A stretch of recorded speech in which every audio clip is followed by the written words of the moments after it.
It was a lackluster Thursday night in the city of brotherly love. Will the orange and blue show its hometown some love of its own with a win this evening? We get you set for the Oilers and the Jets on the Oil Stream pregame show. Hi, everybody. Welcome to the pregame show as we get you set for the Oilers and the Winnipeg Jets. Tom Gazzola inside the EST Satellite Studios, a.k.a.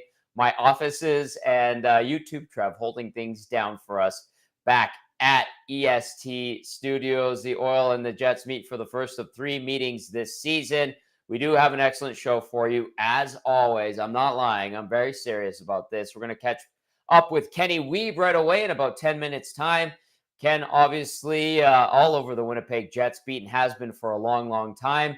Kenny now with the Winnipeg Free Press. So Wiebe will give us the scoop on these 1-3 Winnipeg Jets, and then filling in for Matt Cassian tonight on Game Changers, the one and only Derek Van Diest from NHL.com. As always, text us if you're listening via the audio stream, 780-218-9999, or you can hit us up at the Nasty Chat. I see the Nasties are going already. I see you. I love it if you're just tuning in to the Oil Stream pregame show right here on Edmonton Sports Talk. So let's get set and get you ready for the Oilers and Jets. It is game 5 of the season, just like Winnipeg. Edmonton 1-3.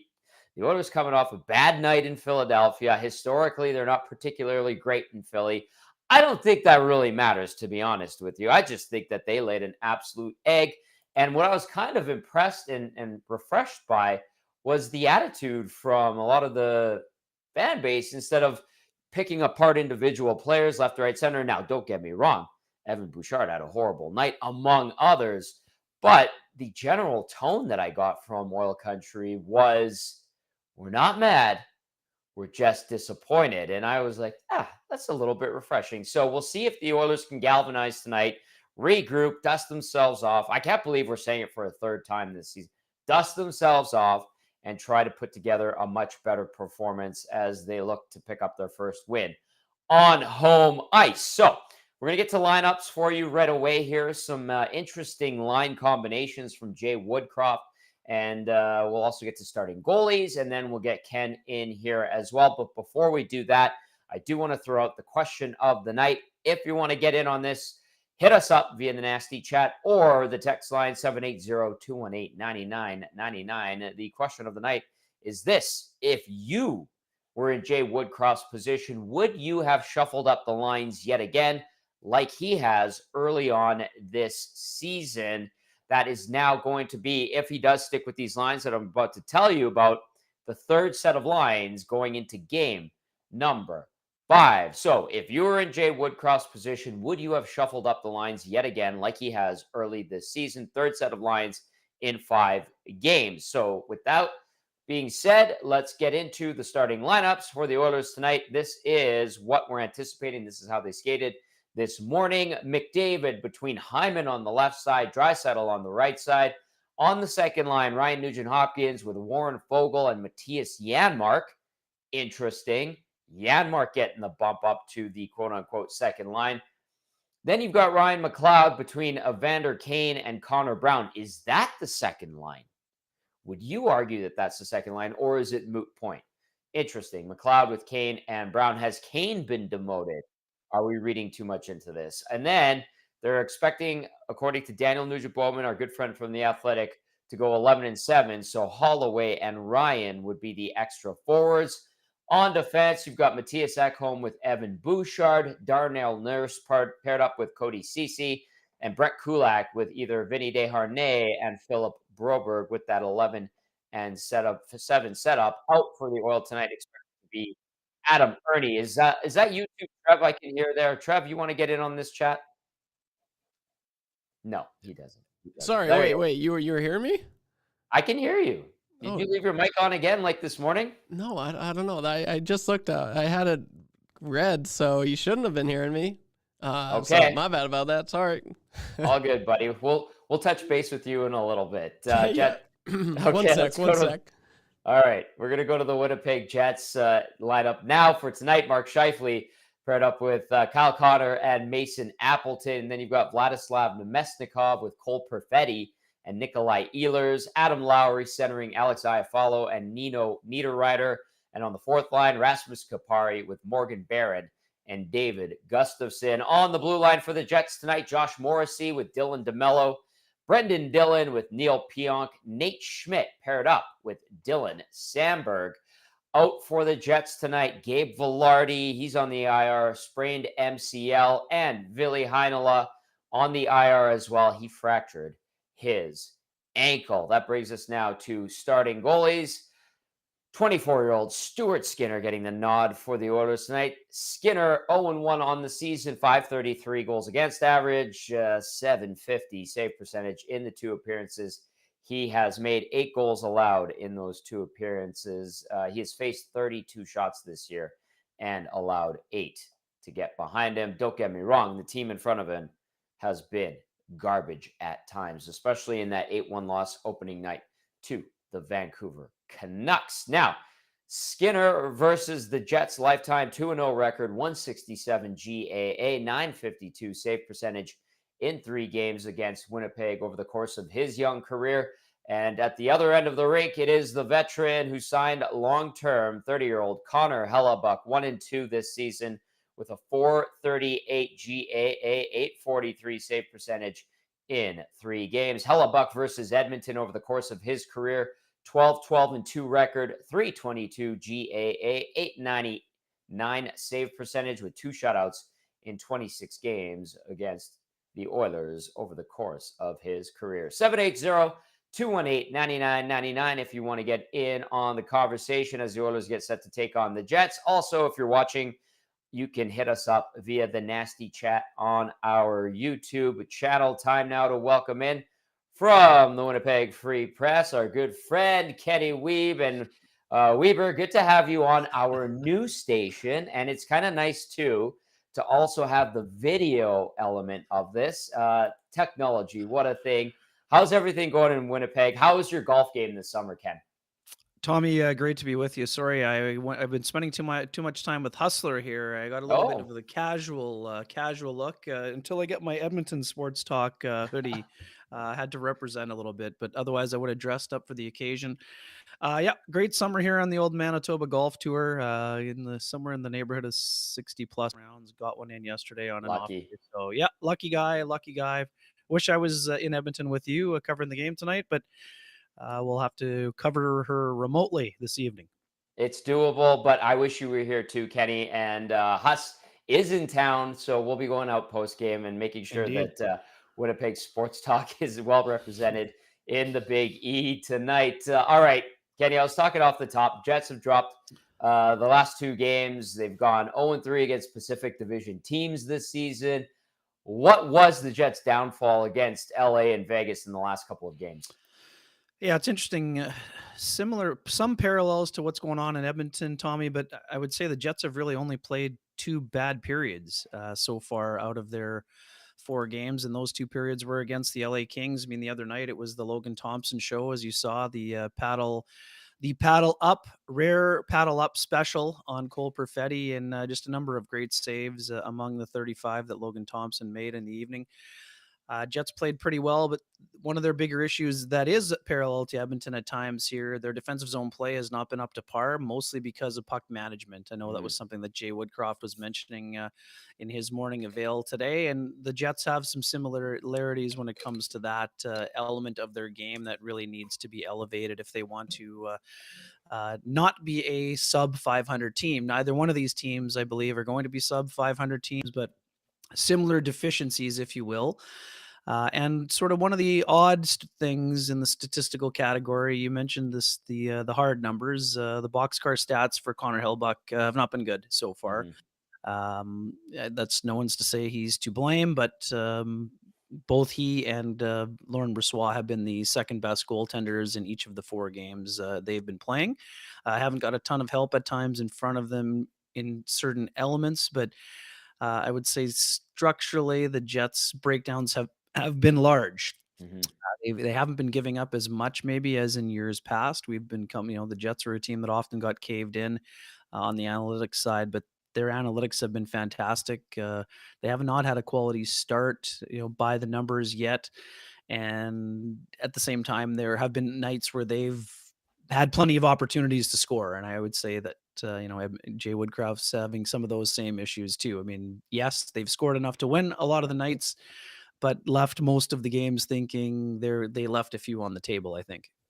Kenny, how has the overall effort level been from the Jets? Because something here, and this was something that people were screaming about on Thursday night after that game in Philadelphia for the Oilers. It was just like, what was that? It was a total egg. That is not on a parallel track with Edmonton. The Jets' effort level has been excellent. So many people wondering second half, first half when they were in first place in the conference in January, or were they going to be the team that wilted down the stretch? But losing him to the sprained MCL has been tough for them. But their effort level has been excellent. You saw Alex Iafallo in each of the last two springs in Edmonton in those series with the Oilers as a member of the LA Kings. He's been fantastic. He's got 3 goals already, 2 the other night. But he was also sitting in the box for the ultimately the game winner that Vegas scored, got from Jack Eichel late after the Jets had tied it up on a goal from Alex Iafallo.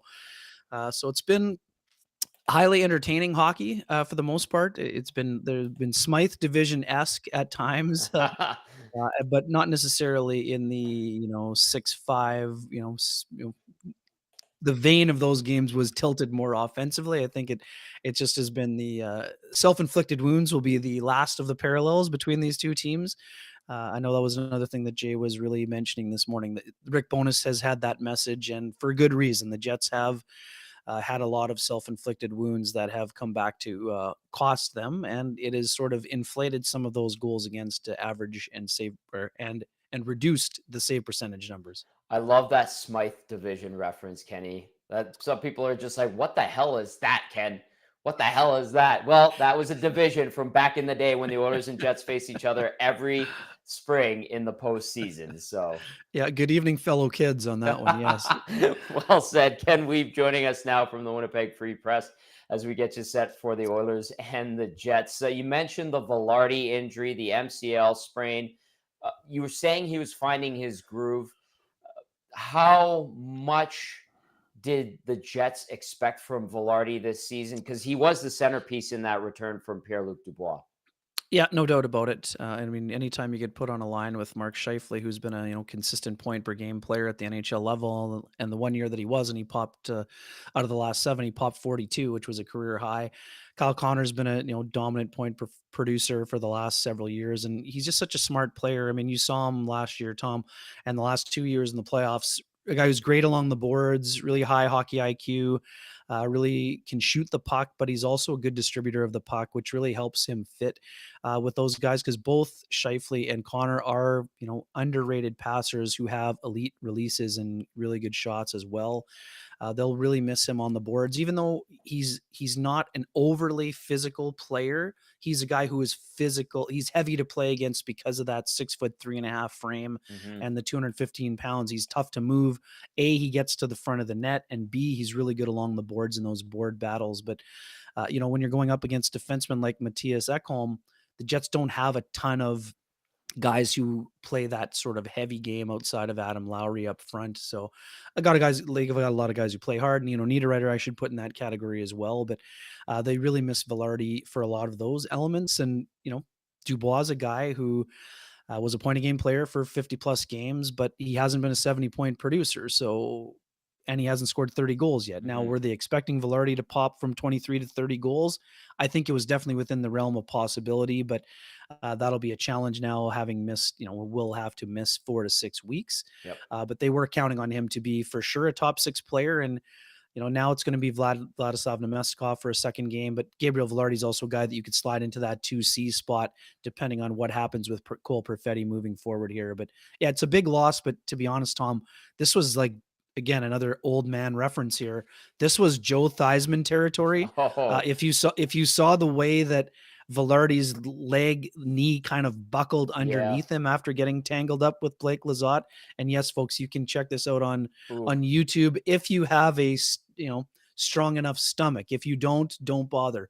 Just let that one slide on into, I'm watching the Bomber Elks game here. That's why I have all these references floating around here. So yeah, It's interesting. I mean, we've talked a ton about the depth of the Jets forward group, but let's not kid ourselves. When a team loses a top line player or even a top 6 player, those guys aren't easily accessible either by recall or from lower down in the lineup. So Hmm. they are much more equipped to handle this kind of a loss, but it's still a big loss. Yeah. But having said that, 4-6 for Velarde based on the pretzel-like shape his leg took was probably the best case scenario based on what had happened. And for a guy like Velarde who's had so many injury issues in his career, I would have, I'm not in his body, but again, that would have been something where you're like, wow, it could have easily been season ending, and fortunately for him, it won't be. Yeah. Thankfully, he's young and can bend a little bit better, a little more flexible. Kenny, I want to ask you this, and your personal opinion, but getting Dubois moved out, bringing in Velarde, I know we just talked about his injury, and that sucks. Iafallo comes in, Kapari as well, and it kind of changes the look a little bit of this team. Do you feel like it's a stronger overall group with these additions and moving out Pierre-Luc Dubois? I mean, it's a great question, and to be honest, Tommy, it's too early to tell. I would say that it helps him in various areas. Obviously, we can't ignore the fact that Blake Wheeler is also a second top 6 forward that is Hmm. removed from that mix. Yes, 37 years old, but he had 55 points last year, so it's a lot of he had 16 goals, Dubois had 28. That's a big chunk of offense to have to replicate or find elsewhere. But in terms of Rick Bowness has talked about it a lot so far. Nobody with one foot out the door. Like the one thing you have to say about Dubois, no matter how you feel about him, and we know how the Jets fan base currently feels about him based on him being booed every time he touched the puck on Tuesday night. But this is a guy who played hard for the organization. So they that element of being able to be a two-way force, a physical force, an agitator, a guy who gets under the skin of the opponent, who draws as many as he takes, even though he takes a lot. Those players are rare and hard to find. Now, having said that, Velarde's a guy with, a little bit more defensive pedigree, if you will, a Hmm. really a conscientious two-way player that can produce offensively. And with Alex Iafallo, he is legitimately the Swiss Army knife. He's a guy you could play anywhere in the lineup. And although Mason Appleton is starting on that top line this evening for the second game, don't be surprised if it's Alex Iafallo moving up with them if it's not going well offensively. Niederreiter could also get a bump up his situation there as well. But yeah, I would say the biggest thing for the Jets, they have not been a four-line hockey team for the majority of the 12 previous years of existence. And any team that has designs on playing into May and June, you can lean on your top guys as much as you want. And you know that better than anybody playing in the Hmm. market where the two guys are leaned on probably more than anywhere else. And for good reason, because they should be leaned on. You need to be able to play your fourth line with confidence.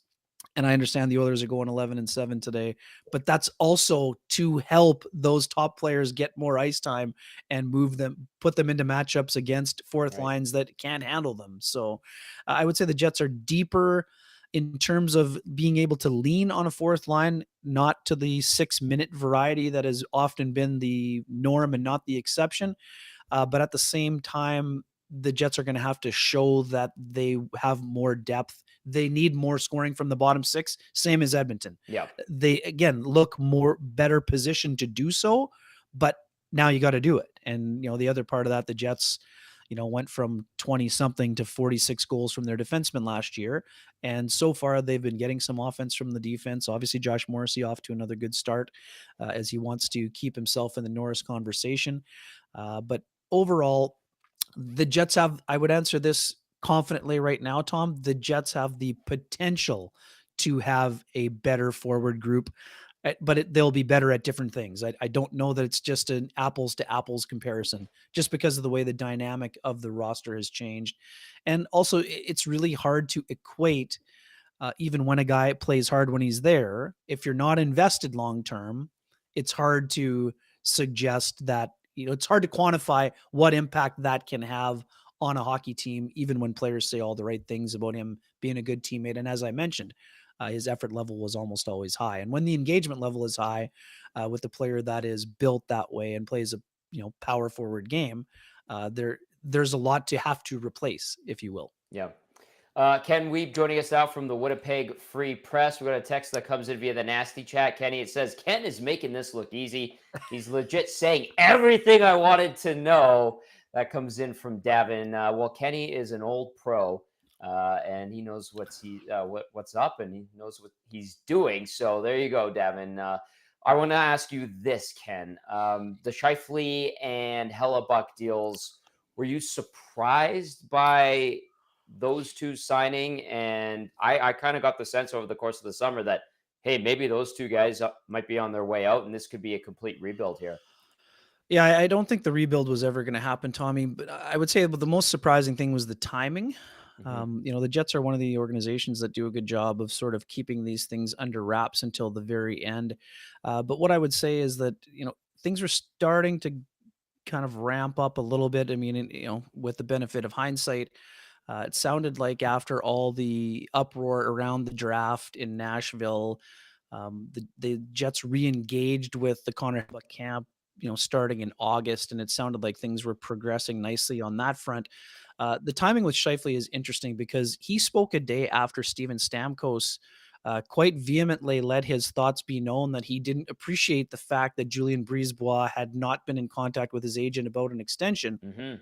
Now, Mark's tone was was much more muted compared to Stamkos, but he flat out said there haven't really been any substantial conversations on day one of training camp. So they went from day one of training camp to not really having conversations to locking down an identical deal to what Hellebuck got in basically a 3-week period. So obviously, in speaking with Kevin Cheveldayoff afterward, he wanted there to be a period of time where Mark could really think about the things. But I said to him, I said, how do you balance that between wanting there to be enough air to breathe in the room and not having that player wonder why he isn't a priority? And, Right. he didn't really get into too much detail, but he said, he wanted Mark to be able to look at the situation he was in. And the players themselves, Tommy, they said they had been communicating throughout in the summer.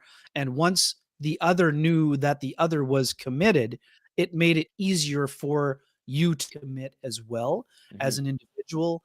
And I think it's important on a lot of fronts. You've seen the statue of Dale out in front of this building. With the benefit of hindsight, I think that Dale himself and the organization wishes that Dale had never left. And obviously, we know the connection to Mark. Before Dale's passing, he was a Mhm. guy who convinced him he was going to be going to Cornell, going to the Ivy League as an NCAA player, a meeting with Dale and Mark's mother, and Mark convinced him to go and join the Barrie Colts, and it Right. completely changed his life. 2 years later, he's the 7th overall pick in the NHL draft in St. Paul. So, Mark Chipman had told me the day the announcement was made, he didn't want Dale or Mark to move like Dale did. So, I mean, there was a little bit of, heartstrings, whatever you want to call it, historical significance to that as well. And the one thing that gets sort of got, overblown this summer, Mark has never said publicly that he wanted a trade. Yes, we all remember a couple of years ago after the missed playoff season, where he said I a few more times than what the fan base cared to hear Yep. compared to me or compared to the team element. But this is a guy who got knocked out of out of his regular season with a separated shoulder from Parker Kelly and was ticked off that the Jets had flat out underachieved that year. So, with the benefit of a cooling off period, we've come to know that, Mark has always enjoyed it here. Now, hey, let's not kid ourselves. Being paid 7 years at 8.5 is going to make a lot of people happy in their life. Uh-huh. But this is genuine for Mark. He's always enjoyed it here. He takes pride in the fact that he was the first ever draft pick of the 2.0 era. And he's also a guy who now knows he's not worried about his next contract and having to cash in. Now it's about legacy for Mark. You Yep. want to put up, you want to see a statue beside Dale, go put up a banner or two. Like this is very simple now for a guy who, took maybe, as it turns out, ended up being a little bit more of a hometown discount in his big ticket deal. Now is got the financial security to just go out and play hockey and follow in the footsteps of one of his, his favorite player was Steve Yzerman. So go out and have a Steve Yzerman transformation. be a great 200-foot player, two-way player, and do your best to put up a banner up. And for Hellebuck, to me, Tommy, the thing with Hellebuck that's different is that, you know, and from being in them, those exit meeting day interviews can be a little bit deceiving at times. Also, Yes. players don't often want to be there. They may have been out No. the night before. They Yes. don't really care for you and I prodding, knowing that it's the last time they're going to have to talk to us for 3 or 4 months. Hmm. So when Connor Hellebuck was asked a direct question about legacy at sitting at a podium with Blake Wheeler, who was, quite frankly, most people knew that was going to be the last time Blake Wheeler was speaking at that podium as a member of the Winnipeg Jets, or they certainly thought it was going that direction. Hmm. When Connor Hellebuck took more of a looking back in a historical perspective, people assumed that meant he was also going to be headed out the door. And I was one of those people that it was hard not to interpret it that way. Right. But this was Hellebuck just sort of leaving all options open, and he felt he just answered a direct question directly, and some people misinterpreted it that way, if you will. But yeah, I mean, I would have thought that Hellebuck, I'd written several times in the summer, all 4 of those guys could have been in a new place. Ended up being 2 were gone, 2 stayed, 2 extended long term, taking away the uncertainty for the trade deadline. But it certainly did catch a lot of us by surprise in terms of the timing, just because it seemed like it was going to drag on for a while and have the potential to be a distraction, and it ends up not being one. And now both of those players can just go out and play hockey. Ken Wiebe with us now from the Winnipeg Free Press. Kenny, I want to just throw this at you. What is the expectation from the Jets faithful for this team this year? What is the expectation from within the organization? Yeah, I mean, I think they're a playoff team. I think my expectation is that they're a bubble team. I think they're more likely competing with the Minnesota Wild and several others for third in the Central. I think there's a clear division of labor, I believe, if you will. But you see now Colorado's come out of the gate, and Dallas, I would put in that category as well. That's not to say the Jets couldn't push for second, but I think their most likely path to the playoff would be in that third spot. Minnesota is a team that we know they're a good team, but they're not as deep because of the cap implications of the Suter and Parise deals really kicking in and starting to hurt them to the tune of nearly 15 million this year. Yeah. But could they be a wild card team? Yes. I don't see the Jets being 25 to 32, but at the same time, it's important for them to start catching in on good efforts. I would say this. Vegas is a wagon. They're looking great. They played very well to get to 5-0, but they were a little looser defensively than we're used to seeing them. And when teams don't capitalize, when you get a team without their A game, those missed points and opportunities often can come back to haunt a franchise over the course of the year. So, I think their schedule gets a little bit lighter here over the next stretch, but we know there's no easy games really in the NHL outside of the openly tanking teams. So I do, and even those nights, as the Philadelphia Flyers are showing people, sorry, I'm not trying to rub it in here, folks. It's happened to a few teams already this year. Those teams sometimes can take teams by surprise, but I expect this to be a playoff team. It won't be an easy route to the playoffs. The West is tough. The Central's tough. I'll be fascinated to see. It wasn't long ago, Tom, where it was 5 Central and 3 from the Pacific. It legitimately could be a reversal of fortune when it comes to that, given the depth Pacific now. But I also think there's a couple maybe sleeper teams in the Central as well. So, at the end of the day, we'll find out. But it's unlikely 5 Central teams. At least that's what I'm putting. That's what I would be putting on the cool bet lines to start 5 games in. Kenny, smooth like a pro as always. Great to catch up with you. Thanks for hopping on tonight. Enjoy the game. What's the score in the Bombers Elks game? Because it wasn't looking good for the Elks. Sorry, it was halftime when I left. The TV I don't have on in the spare room here in the No. home office, so I apologize. The Good. update will have to come from the producer, but thrilled for you guys. Wishing you all the best, and always a treat when I get to see you, Tommy. Look forward to seeing you in person before the year's over, my friend. The feeling is mutual. Thanks, Kenny. Have a great weekend, pal. Cheers. Thank you. All right. That is Ken Wiebe from the Winnipeg Free Press. Excellent stuff from Ken. Check him out if you want to keep tabs on the Winnipeg Jets. He is on X. And if you want to read his material. He is now back with the Winnipeg Free Press, also had a stint with Sportsnet, and he is a veteran, savvy writer in the National Hockey League. We have another one of those coming up right away here, but first we got to get to a little bit of business because Game Changers coming up with Derek Van Diest from NHL.com. Game Changers brought to you by Damon Bunting Remax Elite. Damon Bunting is a consistent top producing realtor in Greater Edmonton and among Remax realtors. He and his team would love to help you find that right home or make the move from your current home. Community driven. He understands what it takes to make a difference in our city. Check him out on DamonBunting.com or visit his Instagram at Damon Bunting Real Estate. And with that, we're going to bring in Derek Van Diest from NHL.com. DVD, thanks for stopping by.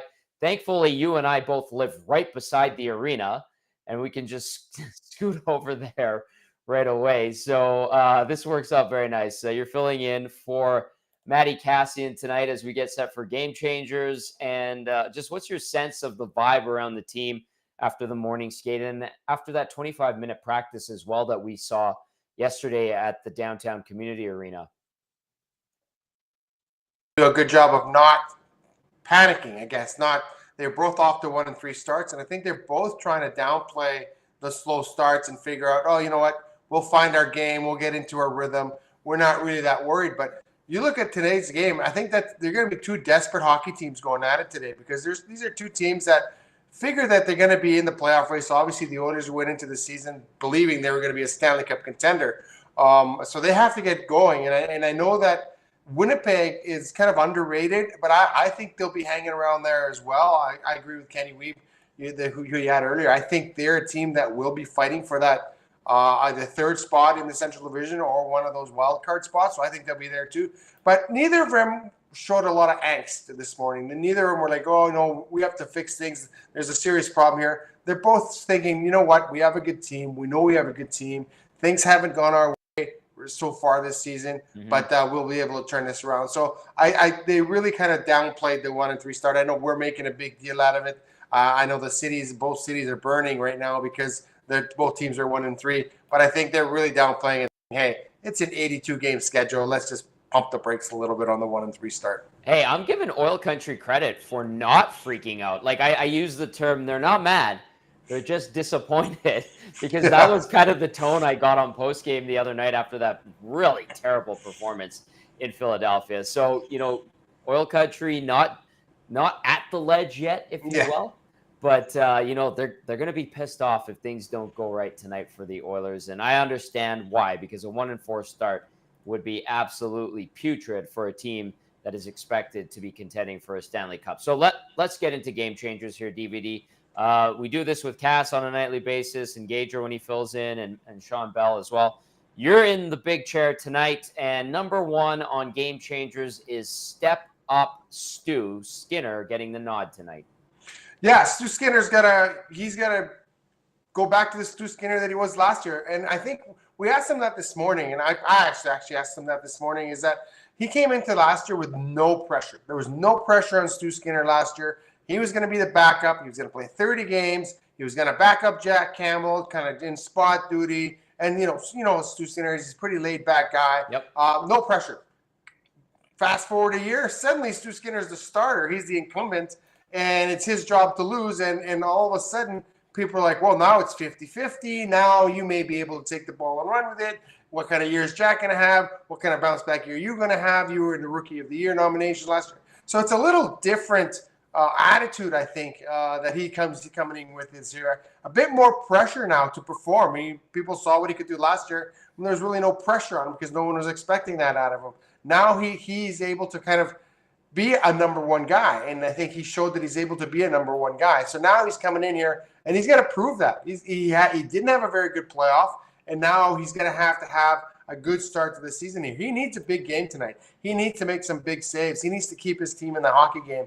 And he hasn't played very well, particularly well in his first two appearances, in my opinion. So he's got to really step up and have a really good game here, because I know a lot of people are saying Jack Campbell looks like his game is picking up, despite that blowout in game one. They're saying, you know what? He's kind of shown that he's kind of bouncing back. Now I think it's up to Stu Skinner to kind of take them out and to say, hey, I can stop the puck as well. 2 appearances this year for Skinner, 0-1 record, 533 goals against average, 750 save percentage. Both games that he played, he allowed 4 goals on 16 shots. Lifetime versus the Jets, 2-0 record, 167 GAA, 952 save percentage in those 3 appearances against Winnipeg.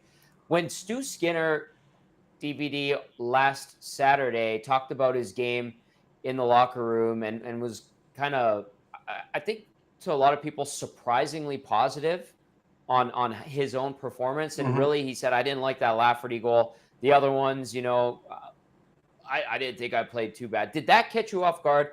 The way I interpreted it is he's got this whole, he's been talking about reading books and the power of positivity, and maybe that's some of it kind of coming out. I'll give him that as of right now. But what did you interpret when he kind of not pushed back a little, but gave you that surprising answer to the question about his overall performance thus far?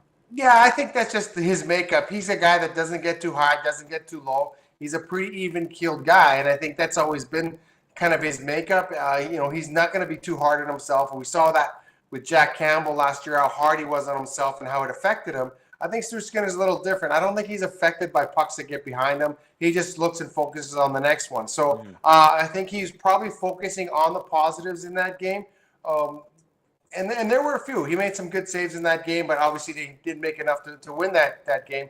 There were a few, but I think that's just the makeup of Stuart Skinner. He's a laid-back guy. He understands the position. He understands that he can't get too upset when things don't go his way. And likewise, he was never too excited when things did go his way. Like he has to keep it at that level. And I think it's, he lets the other people go up and down, but he kind of maintains that level. So I think that's just his makeup. He's always been that kind of guy, always been laid back, always been easy to talk to, always been a fun guy to talk to. And I think he, you're right. The power of positive thinking, doesn't get too hard on himself, looks at the positives of his game and tries to build on those positives. I kind of appreciate that he shared that with us. So maybe it kind of gives us a little bit of a peek behind the curtain into how he operates in his own head. So we'll see how it goes tonight. Maybe that power of positivity leads to a good performance for him, and then potentially 2 points for the team as well. It is Game Changers with Derek Van Diest from NHL.com filling in for Matty Cassian. Tonight, number 2 in Game Changers, DVD Boosh Blues. Yeah, he's really struggling, isn't he, early on in the season? And everyone thought he had kind of turned a corner in the playoffs. He had such a great playoffs. He took over the power play from Tyson Barrie when they traded for Matthias Ekholm. And there was a lot of concerns, I think, when that happened. A lot of people were saying, we don't know. We don't know if Evan Bouchard is ready to take over that power play. And it showed that he was. He was ready to go. And he still makes a good first pass. He still makes a good heady play. But he's just been really soft on the puck this year. And I think that's a concern for a lot of people. He's getting muscled off the puck. He's losing battles in the corner. And he's just got to get a little harder. And he's not a stay-at-home, hard, heavy defenseman. He's a guy that can get up and down the ice. He's an offensive defenseman, and that's what they want from him. But you can't lose battles for the puck in your own end. And I think that is the issue right now, is that teams are being tenacious against him, and he's just got to get tougher. He just got to get tougher on the puck or move it a lot quicker. And that's something that he's not doing right now. You saw him do it last year. He's a good passer. He can make that long stretch pass. He can make that outlet pass. But he's just not defensively. His game has really struggled this year now, and I don't know whether teams are targeting him, whether they're dumping the puck in his corner and saying, hey, this is a guy that we can get on, this is a guy that we can hit, this is a guy we can soften up. But it's defensive side of his game that's really struggling right now. And when your defensive side of the game struggles and you're a defenseman, your offensive is going to hurt as well. So we're seeing that one is affecting the other right now. And he's just got to get a little tougher on the puck. He's going to make better plays on the puck. He's going to make faster decisions on the puck. And I think that's what really is going on with Evan Bouchard. I think he's a good player. I think he'll find it. I think he'll turn it around. But, the success he had in the playoffs last year, that doesn't matter anymore. It's a new year. You got to come and you got to prove yourself again all over again. So it'll be interesting to see how he kind of reacts to having he's off to a really rough start here. I'm going to give you his stat line through these first 4 games. No goals, 4 assists, -5, a team worst, -5. 2 penalty minutes, 12 shots, 21-51 time on ice is what he's averaging. He's got 5 block shots, and he, along with Matthias Janmark, have yet to register a single hit on this roster so far this early season. So Evan Bouchard needs to pick it up. We certainly know that, and we'll see if he starts to bring it tonight. We've seen him do it, DVD, the last 2 postseasons and in the stretch drives, and that's the frustrating part. I think a lot of Oiler fans are going, where the hell's the guy that was playing down the stretch and in the playoffs? Like, he was good. And this Bouchard, as the motor isn't running just yet, a chance tonight to get it going. It is Game Changers with Derek Van Diest filling in for Matt Cassian. Number 1 was Step Up Stu. Number 2, Boosh Blues. Number 3, DVD line shuffle. Third combination of lines in 5 games for Jay Woodcroft. What do you make of this? Yeah, that's another thing too. Things aren't working. I get it. You try and change things up, try and get them to work. But sometimes you got to keep them the same, waiting for them to kind of find their groove. You can't just keep shuffling the deck, hoping that something pays off. I think there's times where you got to just stay with it and hope it works. That's what you had training camp for. That's what you have those 8 games, those 2 weeks of training camp, is to find those combinations, see what works, see what doesn't work, let guys get used to playing with each other, and then you go with it. But if it doesn't work one game, you're blowing it all up and you're trying it again. It doesn't work, you're blowing it all up and trying it again. I think you have to kind of stick to a lineup and go with it and just try and let it get some traction. You can't just keep switching the lines. And I know it's, if we were behind the bench and we were struggling, we would say, yeah, McDavid, Draisaitl, you guys are together, and we'll just throw someone else on your wing as well. But I do think that affects chemistry on the lines when you don't know who you're playing with from one game to the next. Mm-hmm. And I think the Oilers and Jay Woodcroft has to find a way. He's got to play through that. You got to have confidence in your players. And when you keep switching the lineups, when you keep switching the pairings, you're just telling your players, I don't have confidence in you guys working this out. I have to try and do it for you. And I think Reed Wilkins asked a really good question today. It was a question that was on my mind. Hey, sometimes you just got to step back as a coach and let the players figure it out. These guys are experienced players. You don't have to do all this coaching. You don't have to do all this writing on the whiteboard. You don't have to have all these meetings. It's just something, let the players figure it out. And I think that may be an issue right now, is that they don't know whether they're coming and going when it comes to their line mates. And I think you have to keep a semblance of, okay, we're going to play these lines for a week and see how it works. We're going to give you guys some time to get together, play these lines for a week. If they don't work after a week, okay, maybe we'll change them then. But to change them every game or every other game or in games and keep swapping and switching, looking for combinations, that's not going to work either. You can't develop any chemistry with a line mate if you keep doing that. And I think that's an issue right now for the Edmonton Oilers. When it comes to their top 2 lines, you got to kind of try and keep them together and let them work themselves out of the issues, of the problems. And I think that's when you, as a coach, you have to trust your players. You have to trust your veteran guys. Hey, they know what they're doing. They know what they're doing wrong. They know how to fix it. Just give them the opportunity to fix it. Don't just keep switching and flopping and making moves just because it's not working at the moment. DVD, we saw 11-6 on opening night. Actually, both teams had 11-6, which was insane. We're going to see 11-7, it looks like, tonight for the Oilers. Do you like it? You know what? I don't mind 11-7, to be honest with you. I know a lot of people don't like it. They don't like it because the defensive pairs get all bent out of shape. I like the fact that you've given McDavid and Draisaitl an extra 2 or 3 minutes a night. You're taking that time away from your 12th forward who would play maybe 4 minutes, maybe 5 minutes a night. And now all of a sudden other teams are going, oh my God, we're going to have to see McDavid twice in the rotation. We're going to have to see Draisaitl twice in this rotation. And I guess, it was great because we've asked coaches about this in the past. We've asked coaches, what they thought about 11-7. And I can't, it might have been Rick Bowness last year. It might have been Bones. He said, well, you can do it if you have exceptional players. You can do that. And the Oilers have exceptional players. Yes. And I think that's what I like, is that you get McDavid and Draisaitl, to get them the extra 2 minutes. Yeah, get them the extra 3 minutes. Really, does it really matter that your 12th forward is not going to get his 4 minutes a night or his 5 minutes a night? No, it doesn't matter. And I think it's a way for him to kind of move those pieces around. And Jay Woodcroft likes moving those pieces around. And no one says you have to play all 7 defensemen. You can play the 3 pairings, and if something happens, you switch that 7th guy in there. I don't mind it at all. I like it at all. I know traditionalists, you got to go 12-6. You got to play the 4 lines. You got to rotate the 4 lines. And if you got a guy like Leon Draisaitl and Connor McDavid on your team, and they're the fittest guys on your team, and you're going to play them 25 minutes, and you're going to play them an extra 3 minutes here and there at the bottom 4th line, I do it. You go with your horses, and I don't have a problem with that at all. So I know a lot of people have issues with that, but I think, mostly traditional saying you got to roll those lines. Hey, if Connor McDavid is coming over the boards every 3rd shift, I don't have a problem with that. Yeah, it has worked for them, and we'll see if it works again tonight as the Oilers seek their first home win of the season. DVD, great stuff. Thank you for doing this in a pinch. Really, really appreciate it. I'll see you at the rink and the first couple rounds on me tonight. Okay, pal? No problem. I appreciate you having me on. I feel like I have some big boots to fill with some of these guys that that use here in this spot. But no, I appreciate you having me on. You filled them well, pal. We'll see you later tonight. There's Derek Van Diest from NHL.com. Great stuff from DVD. Filling in on Game Changers, brought to you as always by Damon Bunting, Remax Elite. If you're looking to get into the market or if you're looking to sell your home, Damon is a go-to for sure. Check him out, DamonBunting.com, or visit his Instagram at Damon Bunting Real Estate. Well, actually, Damon Bunting is going to be out with Andrew Hustler Patterson from Winnipeg Sports Talk. We saw Kenny Wiebe from Winnipeg Free Press wearing the Winnipeg Sports Talk hoodie and filling in for Hustler.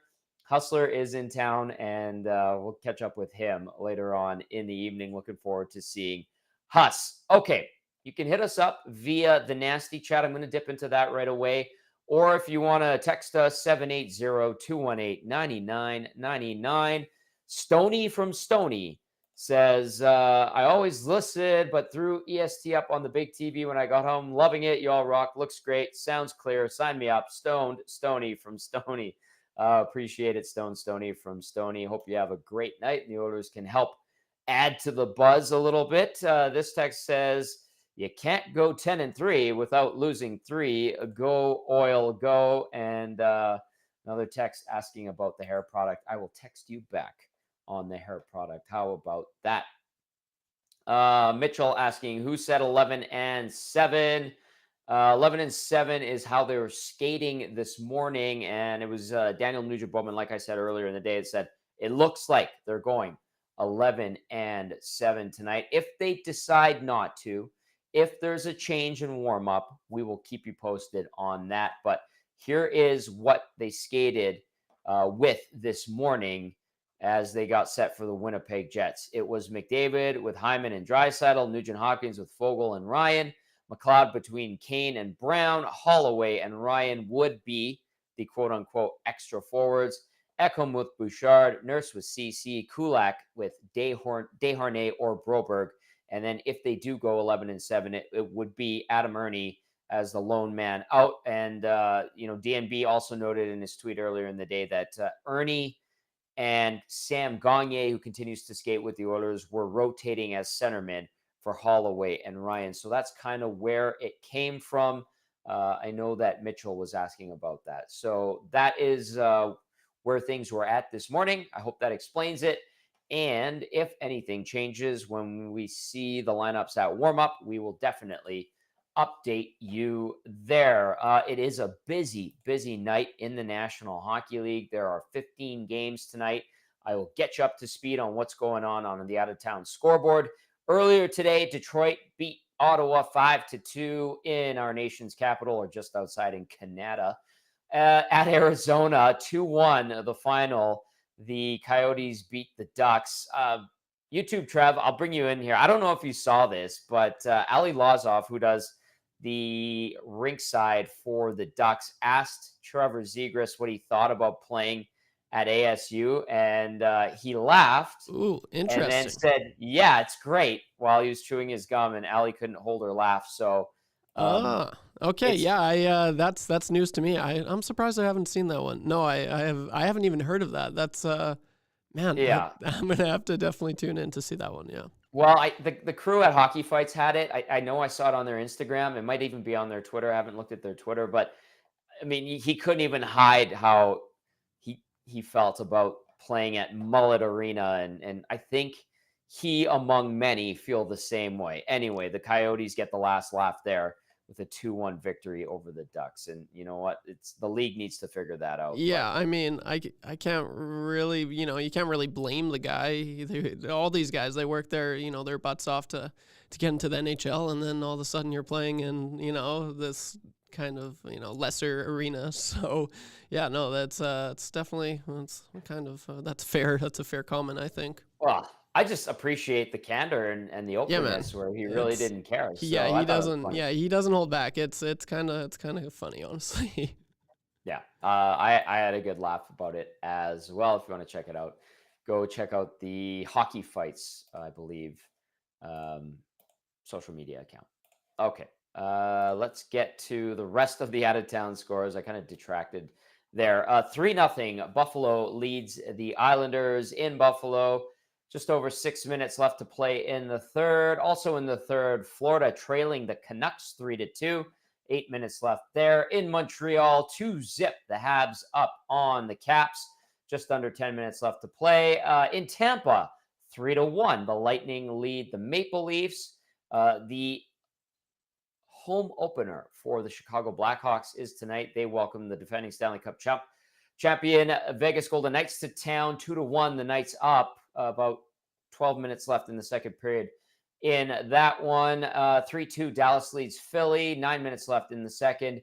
In Minnesota tonight, no Patrick Laine for the Blue Jackets because of that hit by Rasmus Andersson straight to the head. 2-2 the score there. 9:42 left to play in the second period. Also of note, Andersson, if you hadn't seen it, has been suspended 4 games for charging. There was an empty net, and Laine was going for it, and Andersson went after him. Total target of the head, and he jumped as well, and he gets 4 games for that. I think that's appropriate. We were talking about it on Hello Hockey earlier today. Does he get 1 game, Belzy was kind of saying, because he had no faith in the Department of Player Safety. Does he get 10 games? People were texting in, and somewhere in between is kind of the consensus. And sure enough, it will be 4 games for Rasmus Andersson. And under the terms of the collective bargaining agreement, and based on his average annual salary, Andersson will forfeit $94,791.68. The money does go to the Players Emergency Assistance Fund. So $94,791.68 for that hit to the head of Patrick Laine, delivered by Rasmus Andersson. A stupid cheap shot for the Flames defenseman. And I'll have to double check and see if that means he will miss the Heritage Classic. He might be missing the Heritage Classic, Trev.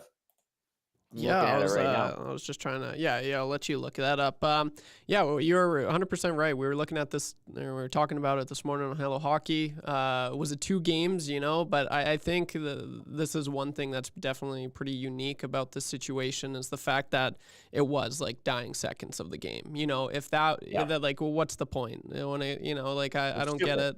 Yeah, it was super stupid. So I think that obviously that in and of itself could be like an extra 2 games, like honestly, because we were thinking 2 games just as a whole. That's kind of what I was thinking.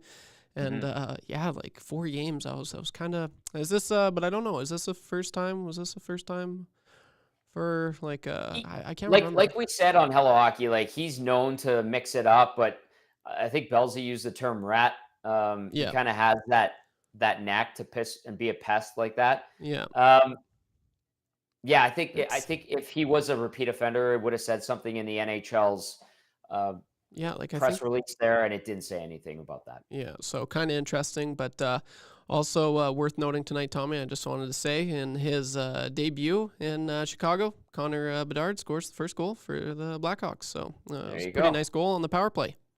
Nice. There you go. But Bedard putting the show on in Chicago. That is great to see. I also wanted to point one other thing out. We were talking about the Flame schedule, and Andersson will indeed miss the Heritage Classic. They have games, the Flames do, against Detroit tomorrow. They get the Rangers Tuesday, the Blues next Thursday, and then their next game after that, which would be the 4th game of the suspension for Andersson, is the Heritage Classic on the 29th. So there you go. Rasmus Andersson, 4-game suspension, will not be on the Flames blue line come October 29th when the Flames come to town for the Heritage Classic here in Edmonton. Other scores to pass along your way. Nashville's up 3-0 midway through the second on San Jose. St. Louis 3, Pittsburgh 1. 5 minutes left in the second there. No score between the Avalanche and the Hurricanes thus far. The Hawks have tied it up against the Golden Knights, by the way. And we're getting set for the Oilers and Jets right here on the Oil Stream pregame show. We've also got New York Rangers visiting the Kraken, and the late game tonight we'll see Boston in LA. So there you go. You're up to speed on out-of-town scores. It is the Oil Stream pregame show. If you're watching via YouTube, hit us up on the Nasty Chat. Smash that thumbs up button. We appreciate it very, very much. And if you're listening to the good old reliable audio stream, you can reach us at our text line 780-218-9999. All right, we are going to dip into the Oilers locker room. And first up is the coach's room, to be specific. Let's hear from head coach Jay Woodcroft from this morning. Busier around the other team's crease, and if so, how do you get there? Yeah. To me, our offensive games, like our entire team game, needs work in progress. I thought we saw some signs of going to harder areas in Nashville. Didn't see that as much in Philadelphia. Obviously, the goal in Philadelphia was scored at the net. It's clear to us where the reward is. Now we have to find ways to get pucks there and get people there and to score in the National Hockey League. A lot of times it comes down to second and third effort, not just the first effort. Hearing the guys talk after games and on days like today, I think they all sort of know where the gap is to where they want to be. It's not a group of 20-year-olds that have never been through this in the NHL before. As a coach, like, how are you reminding guys who are already reminding themselves? You know what I mean? Like, they know what the process is, but how are you working to get there? Well, I think our process is the same if we've won a game or if we haven't won a game, and that starts with honest assessment. And then there's just some basic things that we can take care of better that I think we're working towards. And then there's some tactical things that we can improve on.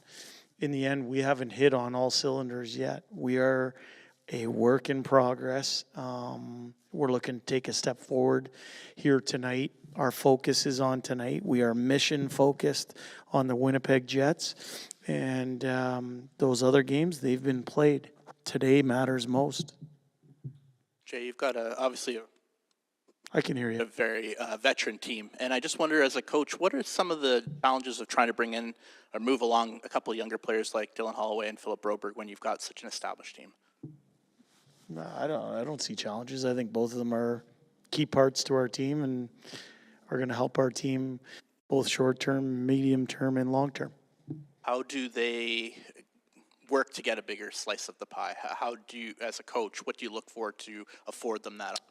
Well, I think what happens is that people take advantage of opportunities that are provided. And, I think both those guys that you've mentioned, they're both part of our short-term, medium-term, and long-term plans here. In your preparation, how aware are you of the mindset, the situation of your opponent? Like, Winnipeg's in a bit of they don't love their start and similar things happening. So how aware are you of that? Very aware.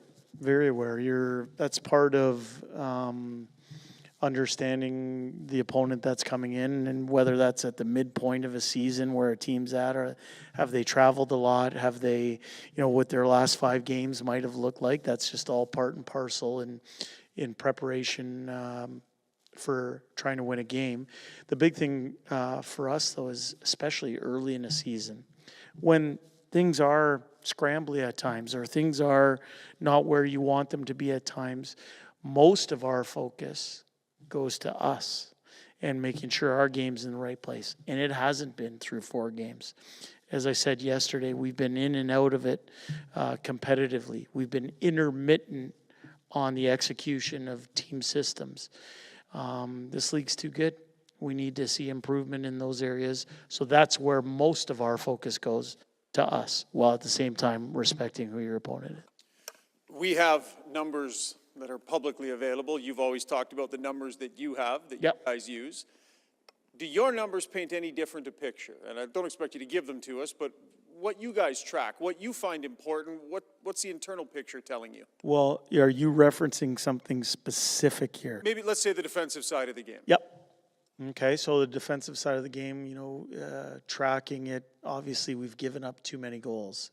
You never want to give up 8 in one game, so that's a starting point for us. I think our penalty kill, which has given up 5 goals to this point, is trending in the right direction. It's going to get tested by a good power play here tonight, but I think we've given up 1 in our last 7, in 2 games on the road, so that's a good sign. I think we've given up 1 D-zone coverage goal on the season. 1 time where we've been hemmed in our own zone. I think we've given up 1 off a D-zone face-off. I think the majority of our goals that have gone in against us have come off of, some individual errors, specifically in the rush. They're not, in our opinion, where we're getting sliced and diced in any way. It comes down to individual responsibility on some certain plays that we feel we can be better at. But that's how we would look at that. Can we improve? Yeah, the offensive side can improve, just like with what Reed said. Our power play can improve. Our penalty kill can continue to improve. Our forwards can improve. Our defensemen can improve, and our goaltending can improve. There's a lot of room for improvement with our group through 4 games. Maybe years ago there was a time when the worse a team played, the louder their coach yelled and screamed. Yep. Those days are likely gone. Can you sort of let us in on, when you're trying to coach a team and things aren't going your way, again, the old coach would yell and scream louder. What does the new coach do? This is, I think, my 19th year of professional coaching, Spec, so I don't know if I'm a new coach, but in today's NHL, certainly here in Edmonton, I think there are times and places for raising your voice. But I think if that's the sole mechanism to try and get a response out of your team, that wears thin over time. But I do still see times and places for that. I would say that in today's NHL, players are in search of answers. So when things aren't going well, you want to make sure that you're doing your work to make sure that you're seeing things clearly so that you can give your players some tools to be successful. A lot of the time when you're doing that, what you're doing is you're evaluating, is this something that the other team is doing to us, or is this us doing it to ourselves? And there are ways to approach both of those different types of situations. In the end, through 4 games, our team owns our record. We haven't been good enough. We haven't been consistent enough. The competition level, as I said, has been in and out. There's a lot of areas that can improve. Rest assured that not going in there every day screaming and yelling, we're trying to give our players the tools they need to be successful. So in your opinion, your team is doing more of this to themselves? Is that fair? Yelling at themselves? No. You talked about, is the opposition doing this to us, or is it us doing it to ourselves? I think we are capable of a lot more. And that's not taking any credit away from the good things other teams have done to us as well, because teams have played us hard. But that's the game we should expect to see. That's the game when you're part of the hunted, that's the game you should expect to see.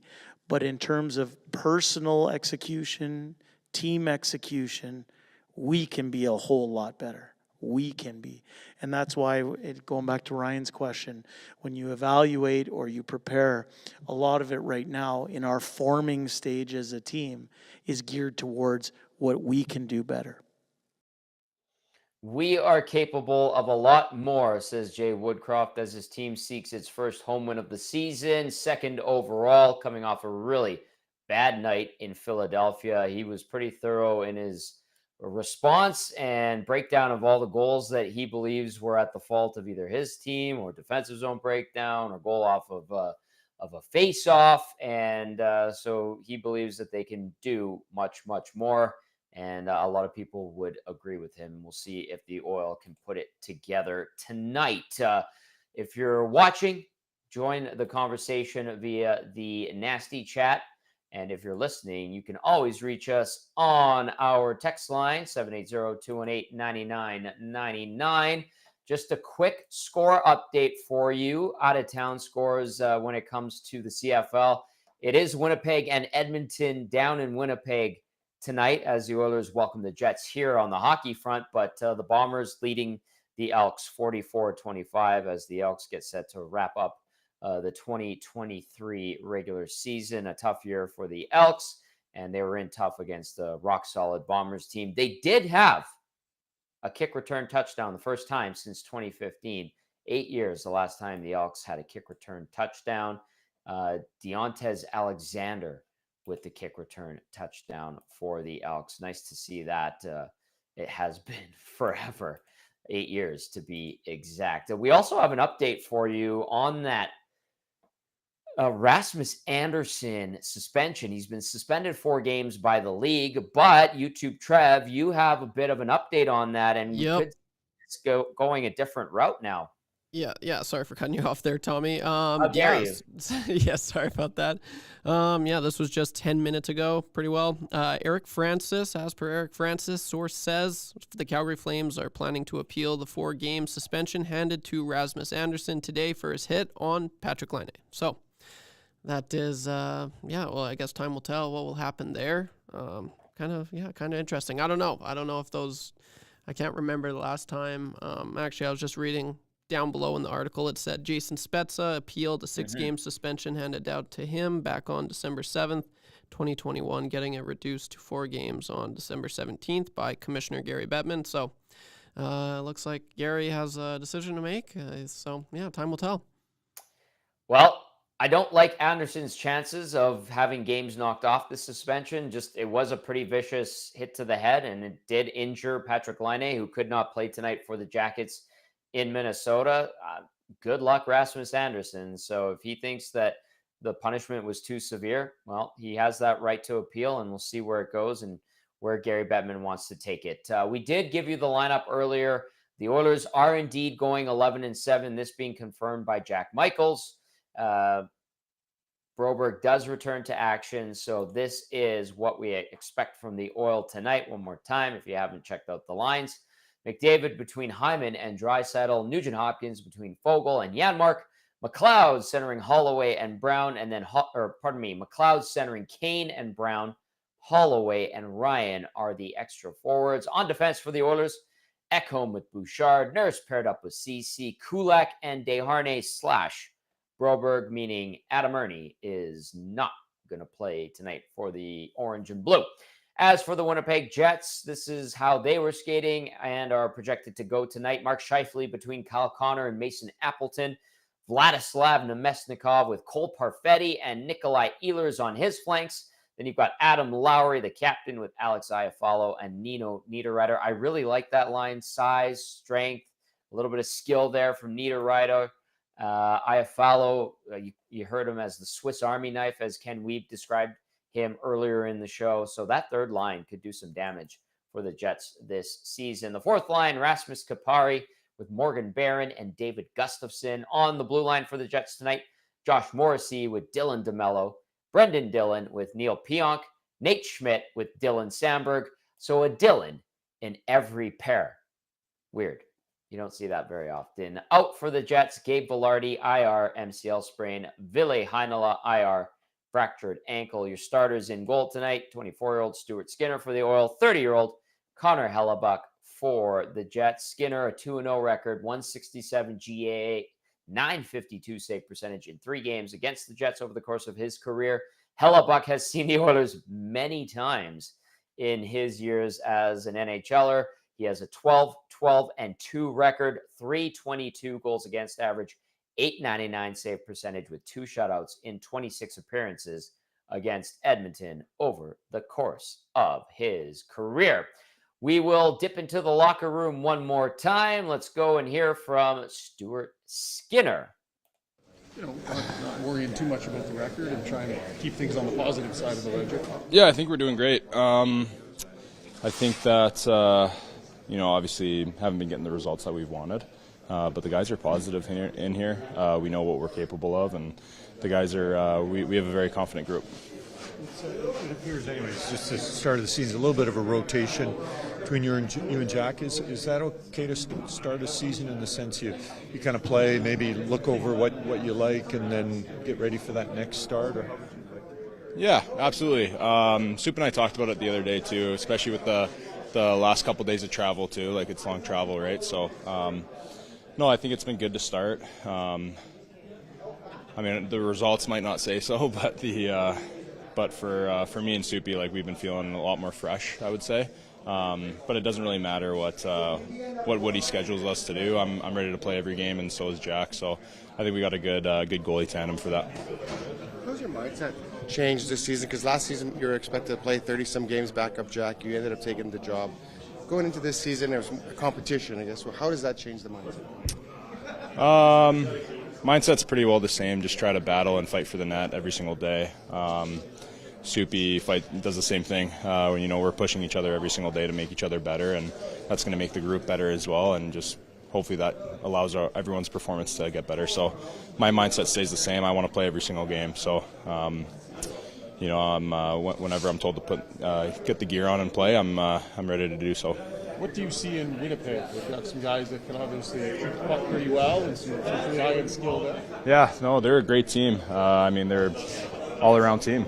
They got good D, good goalies, good forwards. They can kind of do it all, and they're a good team to play against. So it's going to be a really good test for us to kind of see where our game's at, for our game 4. And it'll be really fun. I'm really excited to play against these guys. It'll be a good test for myself personally as well. There you go. There's Stuart Skinner getting set to take on the Winnipeg Jets tonight. We will hear from Ryan Nugent-Hopkins as well. And I'll remind everyone, if you want to get in on the conversation, the nasty chat open for business as usual, as well as our text line 780-218-9999. I want to get to Big Uke, who did answer the question of the night, which was, and I'll read it one more time, if you were in Jay Woodcroft's position, would you have shuffled up the lines yet again like he has early this season? 3 sets of lines in 5 games. Big Uke says, I don't think shuffling is that bad of a thing. He's trying to find something that works other than going nuclear. It's only 4 games in. If we are still shuffling 10 to 15 in, then it's a problem, but it's early and trying to solidify some chemistry. Hope something sticks. And then Big Uke also adds, just really want to see whoever goes on the ice play with some ferocity and not get pushed around. Thank you, Big Uke, for chiming in. And I think a lot of people would share that sentiment as well. Okay, Ryan Nugent-Hopkins spoke today. Let's hear from the Nuge. Things and such, right? If there's a quality you think you want to have a little more of for tonight, what do you think that quality would be?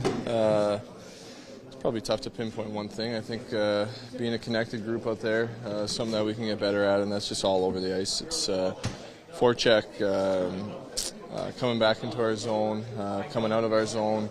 So, it's something that we talk about a lot, is just being connected, and I think we can do a better job of that, and look for it tonight. How far do you think you are from the game that you want to be playing? How much distance do you have to cover here to get there? I don't think there's a whole lot that needs to change. I think little parts of our game, it's comes down to some mistakes here and there that have been biting us lately, and that's something that I think as we get going here, we'll start to fix. And at the same time, you don't want to let too many slip away and have to play catch up, and we know that. So we expect tonight to be a better effort tonight. You've been here for a long time, Ryan. I don't know if you ever recall a year where you guys were talked about and maybe picked the way you have been this year. Do you sense that the weight of those expectations affected this group at all? No, I don't think so. I definitely not the outside expectations, the outside pressures. We came in here weeks before training camp, and we talked amongst the group about what to expect of each other, and ourselves. So I mean, it's internal expectations and internal pressure, but no panic, no rush. I mean, it's a long season. You gotta go through the paces and build our game. And I mean, it's not the wins losses that we wanted to start with, but it's a long season, and we're gonna continue to get better here. Certainly nothing new. It always happens, but it seems like it's been happening a reasonable amount to start the season. Is that anything different for yourself or maybe some of the veteran guys? I don't think it's anything different. Like you said, it's happened a lot in the past too. When you have success, usually lines stay together for longer, and I know as a player and a lot of other guys like to have some consistency with line mates, and I think once we get going and start stringing some together, that'll happen. Ryan, when it comes to the outside noise, do you guys use that trying to block it out, or can you use it as fuel? The outside pressure? Yeah, I mean, like I talked about, we don't listen and we don't give in too much to it. I mean, obviously you're going to hear things, but you hear things all the time anyways. And I think the longer you're around this league, around this game, the more you can tune it out, and there's always going to be talk about different things. So, like I said, there's internal pressure, there's internal expectations, not just to be a good team, but to play the right way and be a hard-working team and be there for each other. So I think that's the most important thing, and the other stuff isn't too hard to tune out. Is that the worst thing to have, Ryan? I mean, there was a time, and you were involved in it, where not as much success as you guys would like, and people wouldn't raise a stink about it, right? Yeah, I mean, of course, we'd rather. I mean, I've been here for a long time now and been on the other side of it where you go 1-3 and it's almost like, well, that's kind of almost expected. So it's definitely a lot more fun for me for everybody in here to be on the other side of things where there is expectations and there's a reason for that. I mean, we've been working over the past few years to put ourselves in this position, and you can't take anything for granted. It's a hard league. I mean, you look at every year there's new teams jumping into the playoff spots, and it's a tough league. There's a ton of parity, and that's a beautiful thing about this game. And so we can't take anything for granted. We got to make sure that we're ready to go and starting tonight. Ryan, when it comes to the attack, are you guys? Do you feel you're busy enough around the other team's net right now? And if not, how do you get back to a little more? Yeah, I think we could probably ramp that up a little bit. I thought the past couple games our D-men have done a better job of getting the puck to the net for us, and that comes down to the forwards getting there and creating second, third opportunities, and then building kind of a shift from there. So I think it's something that we can probably ramp up a little bit, and something that we talked about in here. Winnipeg, too, I mean, they're not off to the start they want. I know you're worried about yourselves, but you kind of recognize in your opponent that they're maybe feeling a lot similar to the way you guys here are desperation.